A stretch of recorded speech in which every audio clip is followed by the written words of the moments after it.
역사의 문제점. 현재 학교에서 역사를 가르치고 있는 중고등학교의 역사 선생님들과 대학교의 사학과 교수들에게 질문을 던집니다.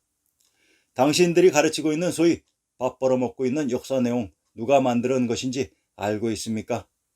그리고 그것을 알고 가르치는지 아니면 모르고 가르치는지. 역사와 역사를 가르치는 사람들의 문제점. 크게 두 가지의 문제점만 제시하겠습니다. 자신 있으면 언제든지 답하시기 바랍니다. 만약 아리아넥스가 문제가 있으면 응당 정식으로 사과드리겠습니다. 그러나 만약 당신들이 문제라면 미래 대한민국의 운명을 결정지을 교육이라는 차원에서 가슴 깊이 자책하시기 바랍니다. 아리아넥스는 단돈 10원을 위해서 강단사학과 동북공정을 두둔한 말 한마디 한 적이 없습니다. 그것이 내 양심이기 때문입니다. 첫째, 당신들이 가르치고 있는 한국사와 중국사의 지리적인 배경은 현재의 반도와 차이나 자편에 근거하고 있습니다. 그리고 반대의 그 지리적인 행정백서의 외형을 나누는, 즉 지리와 지형을 나누는 기본서가 아이러니컬하게도 신정동국여지순남입니다. 그런데 황제인 성종대왕 연산군 중종대왕에 걸쳐 편찬한 우리의 지리지 신정동국여지순남의 내용을 파고 들어가 보면 현재의 반도가 정확히 우리가 소위 말하는 고구려, 백제, 신라, 가야, 발해, 고려, 조선이고, 정확히 말하면 중국사 25사가 있었던 실제의 무대가 현재의 반도와 차이나가 아니라고 합니다. 현재의 반도에 한국의 역사가 있었다고 해서 전개된 현 자편의 역사 또한 1860년 이전의 모든 역사는 물론 거짓입니다. 상기에 대한 문제점은 빙산의 일각이지만 일례로 중국 역사 북제는 한국사 고구려의 원형이며 중국사 서진, 동진, 송제, 양진은 한국사 백제의 원형이라고 했습니다. 현 중국사, 한국사가 완전히 동시대별로 겹치는 데칼코마니입니다. 물론 이 사실을 알고 있으면 당신은 엄청난 수지이지만 대다수는 모르고 있을 것입니다. 도대체 대학교에서 무엇을 전공했다는 것인지요? 사학을 전공하지 않은 아리아넥스는 단 1년 만에 중국사와 한국사가 일치된다는 사실을 밝힌 사람이며 그 증거가 우리의 지리지 신정동국여지순남이라는 것을 단 5년 만에 독파한 사람입니다. 어느 누구도 나에게 그 진실을 가르쳐준 사람은 없었습니다. 단 같이 공부하는 우리의 동지들을 제외하고는. 그런데 참으로 신기한 것은 고구려, 백제는 중국사의 흔적이 고스란히 남아있었는데 도대체 아리아넥스도 신라가 어디에 있었고 어떠한 흔적을 남겼는지 아직도 찾고 있는 중이라는 사실입니다. 우리의 고대 사회는 종법제 사회입니다. 아리아넥스는 남녀 차별 또는 구별주의자가 아닙니다. 그런데 감히 얘기할 수 있는 것은 고대에 신라의 진덕, 선덕과 같은 여왕이 탄생할 수 있었을까요? 우리의 역사인 전 중국사에도 여왕의 존재는 없습니다. 이러한 신라의 역사가 과연 진실일까요? 나는 근거 없는 완전 조작, 창작이라고 말합니다. 그 일례를 보여드리겠습니다. 경상도 경주와 평안도 평양의 예를 우리의 지리지 신정동국여지순남을 인용해 보여드리겠습니다.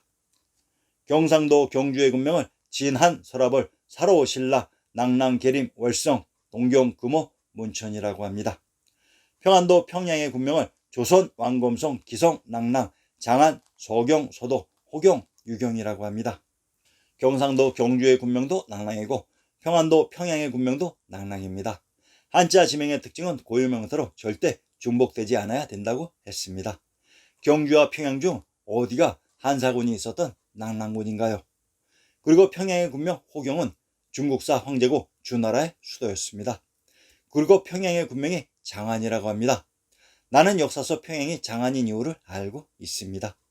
그런데 여러분들은 평양이 장안이라고 하면 항의를 해야죠. 평양의 군명 조선, 왕검성, 장안, 호경은 제 왕의 성, 국내성이 있었던 곳의 지명들입니다. 경상도 경주의 산천을 인용합니다. 금강산, 부의 북쪽 칠리에 있다고 했습니다. 금강산이 경주 근처에 있었다고 합니다. 현 경주에 금강산이 있습니까? 금강산을 향산, 묘양산, 수미산, 아미산, 곤륜산이라고도 했습니다. 역사 속 경주의 근처에 오악 중의 하나인 금강산이 있었습니다. 기가 막히죠? 경상도 경주의 불호를 인용합니다. 황룡사, 월성 동쪽에 있다고 했습니다. 월성이란 경상도 경주의 군명으로 황룡사란 황룡이라는 지역에 있었던 사찰인 것은 지리의 기본 상식입니다. 평안도 용광의 군명을 오산군악 황룡성이라고 합니다. 평안도 용광의 선천과 성과 성지를 인용합니다. 황룡산성, 안시성이라고도 한다. 역사 속 안시성이 역사 속 경주의 동쪽에 있었다는 얘기 들어는 보셨는지요? 자, 이제는 평안도 평양의 예를 들어봅시다. 평안도 평양의 산천에 금수산이 진산이라고 합니다. 그런데 경도인 서울의 형승에 서울의 용산이 평양의 금수봉과 맞대어 있었다고 합니다. 그리고 평양의 대동강 넘어 등라도가 경상도 안동이라고 합니다. 강단사학의 교육을 받은 사람들은 참으로 난감하지요. 평안도 평양의 산천을 인용합니다. 목멱산 부해동쪽 사리에 있는데 황성에 예터가 있다고 했습니다. 목멱산이란 경도인 서울의 남산으로 평양의 사리거리에 경도인 서울이 있었다고 합니다. 황성이란 황해도 황주에 있었던 성이 황성입니다. 평안도 평양의 고적을 인용합니다. 첨성대, 유지가 부남쪽 삼리에 있다고 했습니다. 첨성대는 경주에 있었던 고적으로 잘 정립되어 있는데 평양에 가까운 곳에 첨성대가 있었다고 합니다. 그래서 경주와 평양의 군명 낭랑으로 일치된 것인가요? 평안도 평양의 신증을 인용합니다.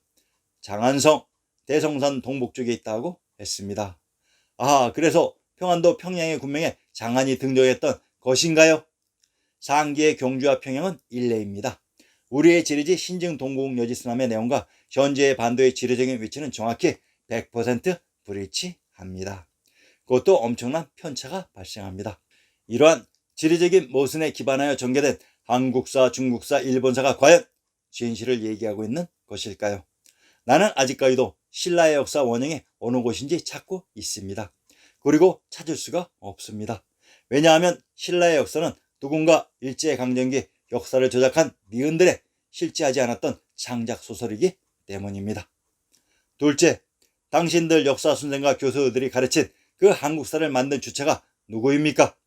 바로 일제 그놈들입니다. 왜 우리가 일제강점기 조선자 편수회에서 그놈들이 조작해서 만들어 놓은 역사를 현재 배워야 하는 것일까요? 역사 선생, 대학 교수들 당신들은 이러한 사실을 몰랐을까요? 몰랐다면 당신들은 무능한 사람들입니다. 우리는 누구나가 인터넷을 치면 그 역사를 조작한 주체를 파악할 수 있습니다. 만약 이러한 사실을 몰랐다면 당신들은 그 지적 무능력과 무관심에 반성해야 됩니다. 그러나 만약 그 사실을 알았다면 당신들은 마음에 우러난 진정한 사죄와 사과를 해야 됩니다.